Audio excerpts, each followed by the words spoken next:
अल्हम्दुलिल्लाहिल्लज़ी बियदिही तसरीफ़ुल अहवाल व तख़फ़ीफ़ुल अफ़काल वस्सलातु वस्सलामु अला सय्यिदिल हादीन इला महासिनिल अफ़आल। अल्लाह ताला कुरान मजीद में इरशाद फरमाते हैं, कुल इन्ना सलाती व नुसुकी व महयाया व ममाती लिल्लाहि रब्बिल आलमीन। दूसरी जगह पे फरमाया, बिस्मिल्लाहिर्रहमानिर्रहीम, इन्ना अअतैनाकल कौसर फसल्लि लिरब्बिका वनहर इन्ना शानिअका हुवल अबतर। कह दीजिए, मेरा नमाज पढ़ना, मेरा कुर्बानी करना, मेरा ज़िंदा रहना, मेरा मरना सिर्फ़ और सिर्फ अल्लाह के लिए है। दूसरी जगह पे फरमाया अल्लाह ताला ने, क्या नबी, हमने आपको कौसर अता की है, सो नमाज पढ़ा करें और कुर्बानी किया करें। अजीज़ सामीन, कुर्बानी के दिन आगे हैं। पहला मसला तो ये समझना चाहिए कि ज़ुल्हिज्जा के जो दिन हैं बड़े कीमती दिन हैं। इसमें ज़्यादा से ज़्यादा ज़िक्र करना चाहिए, इस्तिग़फ़ार करना चाहिए। अल्लाहु अकबर ला इलाहा इल्लल्लाह, अल्लाहु अकबर ला इलाहा इल्लल्लाह, अल्हम्दुलिल्लाह, सुबहानल्लाह। ये जो ज़िक्र है ये ज़्यादा से ज़्यादा तकबीरात पढ़नी चाहिए।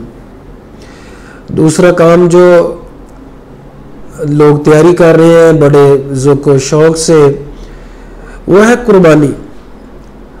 अब कुर्बानी का फ़ायदा कब होगा, कुर्बानी की शराइत क्या है, इनके बारे में जानना ज़रूरी है।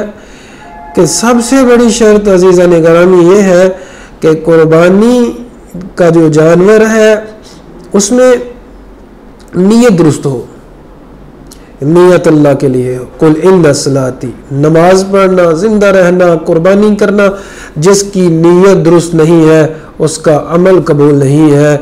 वो बंदा बहुत बड़ा गुनाह करता है जो दिखावा करता है। हमारी सोसाइटी में ज़्यादातर लोग मुकाबले में आके तो कुर्बानी देते हैं, मुकाबलेबाजी में आके कुर्बानी करते हैं। अज़ीज़ सामीन, वो कुर्बानी कतअन भी कबूल नहीं है। जो दिखावे के लिए, जो शोहरत के लिए, जो तकब्बुर जिससे आया होता है, वो कुर्बानी काबिल कबूल नहीं। अल्लाह ताला फरमाते हैं, लन यनालल्लाह लहुमुहा वला दिमाउहा वलाकिन यनालुहु तक़वा। अल्लाह ताला को तुम्हारी कुर्बानी का गोश्त नहीं पहुँचता, उसको खून नहीं पहुँचता, उसको दिल का तक़वा पहुँचता है। कौन नेक है, कौन अच्छा है, कौन दिल का मुत्तकी है, कौन परहेजगार है। तो सबसे ज़रूरी काम ये है। नबी करीम सल्लल्लाहु अलैहि वसल्लम ने 3 लोगों के बारे में बयान किया जिनकी नीयत दिखावा थी। फरमाया अल्लाह ताला के 3 बंदे थे। पहले ज़माने की बात है, एक था जिसको अल्लाह की राह में शहादत मिली थी। जब वो अल्लाह के सामने पेश होगा, अल्लाह पूछेंगे, ए बंदे बता तूने क्या किया, मेरे लिए क्या किया। वो कहेगा, अल्लाह मैंने दिन रात तेरे दीन के लिए काम किया, मेहनत की, मैंने अपनी जान कुर्बान कर दी। अल्लाह ने कहेंगे तू झूठ बोल रहा है, तू तो इसलिए लड़ा था, तू तो इसलिए शहीद हुआ था कि लोग कहें कि ये बंदा बड़ा बहादुर है, इसलिए आज मेरे पास तेरे कोई अजर नहीं है। दूसरा बंदा जो है वो लाया जाएगा आलिम दीन, पूछा जाएगा क्या किया भाई मेरे लिए, दीन के लिए क्या किया है। वो कहेगा अल्लाह बड़ा कुछ किया मैंने दीन के लिए।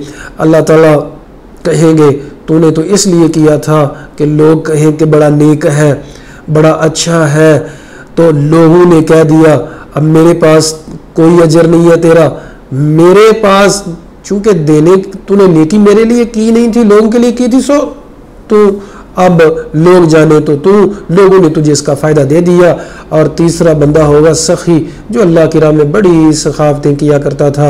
अल्लाह ताला उससे पूछेंगे क्या किया मेरे बंदे मेरे लिए, कहेगा अल्लाह मैंने दिन रात सखावत की। अल्लाह कहेंगे तू झूठ बोल रहा है, तो सखावत इसलिए करता था कि लोग तुझे कहें कि बड़ा सखी है, ये तो बड़ा सखी है।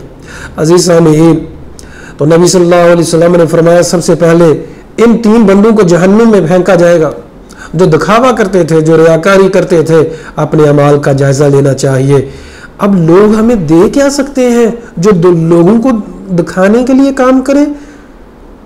अल्लाह दे सकता है, सो अल्लाह के लिए करें। जो दिखावा करते हैं वो अपना वक़्त भी ज़ाया करते हैं, अपनी नेकियां भी ज़ाया करते हैं। तो सबसे ज़रूरी काम अपनी नीयत की इस्लाह है, तक़वा दिल में हो, अल्लाह का डर हो और अल्लाह ही के लिए नेकी हो।